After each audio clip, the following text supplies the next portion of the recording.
Welcome back to another edition of Barber and Haskill's Kitchen. Today I'm going to show you how to brine a turkey. So reasons that you might want to brine a turkey: it will bring out more flavor in the turkey, it will make it a lot more moist, and the salt will actually break down some of the protein in the turkey and make it a lot more tender as well. So today I'm going to show you how to dry brine a turkey. While we were all in quarantine and hunkered down at home, I got addicted to Bon Appétit videos. And they did a comparison between a wet and a dry brine, and I think I've converted to the dry brine. I've never tried it before. I honestly don't love turkey, so I'm kind of hoping this will convert me to loving turkey. My favorite way to eat it is the next day on a sandwich, but I'm hoping after we try this recipe from Bon Appétit, I will be a lover of the warm turkey. So this recipe is super simple. This part of the recipe is literally just 3 tablespoons of brown sugar and 3/4 of a cup of salt. I know that sounds like a lot of salt, but we are gonna wash this off. So you're gonna wanna do this between 12 to 48 hours before you're gonna cook your turkey. And we're gonna put it all over the turkey. We're gonna try and get it under the skin a little bit as well, in any of the parts where it's a little bit loose. And that's basically it for this part of the brine. So we're just gonna rub in the salt and brown sugar mixture all around the turkey. You can do this in the roasting pan. It'll make it a lot less messy for you, but I just left it out of the roasting pan so you could see what we were doing.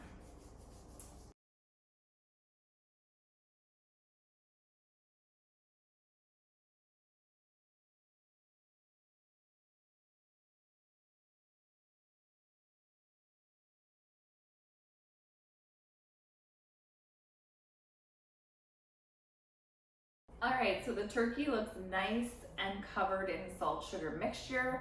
I'm gonna throw this in the fridge. You can leave it in the fridge from 12 to 48 hours. We're gonna put this in the fridge for about 16 hours, and then I'm gonna come back and throw it into the oven. While it's cooking as well, not a necessary step, an optional step, with that you can actually create a base that you put on the turkey. I'm going to do it for the video. You don't have to, but it'll just make sure that your turkey gets a nice crispy outside, which is kind of what I like. I like a good skin that's a little bit crispy with the moist part on the inside. So I'll see you tomorrow and we will finish cooking our turkey. Okay, so our turkey was in the fridge uncovered overnight for about 15 hours. It had the salt and sugar brine on it. The recipe now calls for it to be washed off and then patted dry. I'm also just gonna clean out the roasting pan of any of the excess brine that got into the bottom of this, and then I will put the turkey back inside the roasting pan. We have the oven preheating to 425, and then we are going to put the turkey in the oven uncovered. All right, so we have washed our turkey of all of the brine, washed our pan, put the turkey back in. Our oven is preheated to 425 degrees. Before I put the turkey in, I think I just need to say, I've never purchased a turkey before. I had no idea that maybe I purchased a bit of a large turkey, and I'm so glad that this recipe doesn't call for the lid to be on, because our roasting pan lid didn't fit on this. So I'm thankful for that. So we are gonna put our turkey into the oven at 425, and while it's cooking, we are going to make a base for our turkey. So we are gonna put a timer on for 30 minutes, and at 30 minutes we're gonna check it. And once your turkey is completely browned on top, then you can turn the temperature down to 350 degrees. So while that's in there cooking and we have the timer set, we are gonna make a baste for our turkey. It's super easy to make. It's 4 ingredients: half a cup of butter, 2 teaspoons of soy, 2 sprigs of rosemary, and 2 cloves of garlic minced. So we are just gonna cook this until it gets to a bubbling point, and then we are gonna move it over to our warming center because we're gonna wanna keep it warm. So our butter mixture, our baste here, has come to a nice simmer, and it smells very fragrant. So we are actually gonna move it over to the warming center on our stove, and I'm just gonna put it on a level 2 to keep it nice and warm while the turkey is cooking. If you don't have a warming center, just keep your stove on low, keep it warm.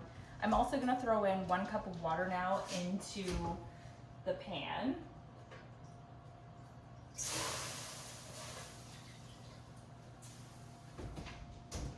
And that is just gonna make sure that the turkey drippings don't burn and keep it nice in the pan for you.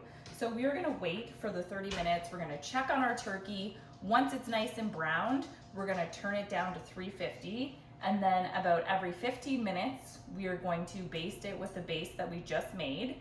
And we're gonna cook that until our meat thermometer reaches 150 degrees in the deepest part of the breast. So I will keep you posted on how things are going with the turkey as we move along. Okay, so it has been 45 minutes. The turkey's looking nice and brown on top. I'm gonna open this up and we're gonna baste it with the base that we've kept warm on our warming plate. And if you notice that there's not enough water in the bottom at any point when you open this, just add a little bit more water.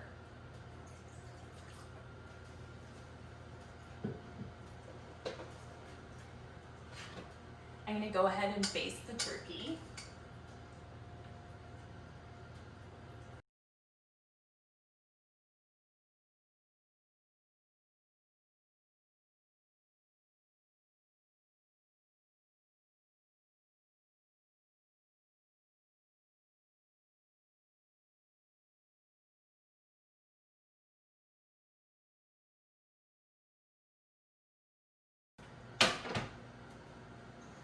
Okay, so we are now going to turn the oven down to 350 and continue cooking until our instant read thermometer, I guess it's not an instant read thermometer, until our meat thermometer reaches 150. I know that's not hot enough. It will continue to rise once we take it out of the oven. So I'm just going to put our meat thermometer into the turkey.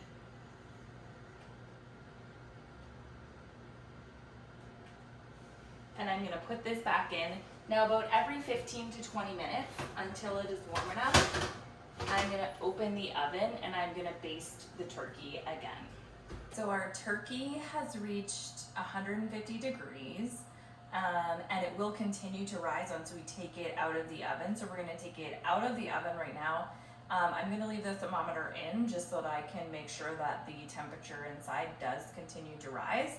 And we are going to let it sit for 40 to 70 minutes in the roasting pan before moving it over to the cutting board. We will allow it to rest a little bit longer. Okay, so we are back, and just to let you know, I actually ended up putting my turkey back in the oven. It did not get up to 165, which is the safe eating temperature for a turkey. So I ended up putting it back in for it to get warmer before I decided to take it out. So I did leave it to rest, and now it's been sitting out on the cutting board for 20 minutes and it's ready to cut into. It looks really great. I'm excited.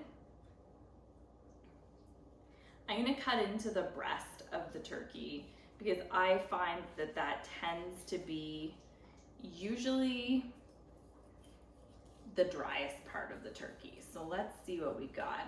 I'm a little worried that because I took it out and put it back in that it might be a little bit drier, but we'll have a little look-see.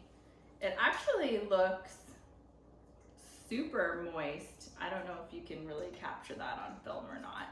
I'll take a picture for a close-up. So I'm just gonna try a little piece of this and let you know my feedback on it. I don't know if you can see, it's actually the juice is dripping off of the turkey. It's really fantastic. The skin is nice and crispy. This is really fantastic turkey. I would say it's the best turkey that I've ever had. So If you'd like to try this recipe out for Thanksgiving, let us know in the comments below if you make it. Thank you so much again for joining us in Barber and Haskill's kitchen. We'll see you in a couple weeks. Thanks for joining us.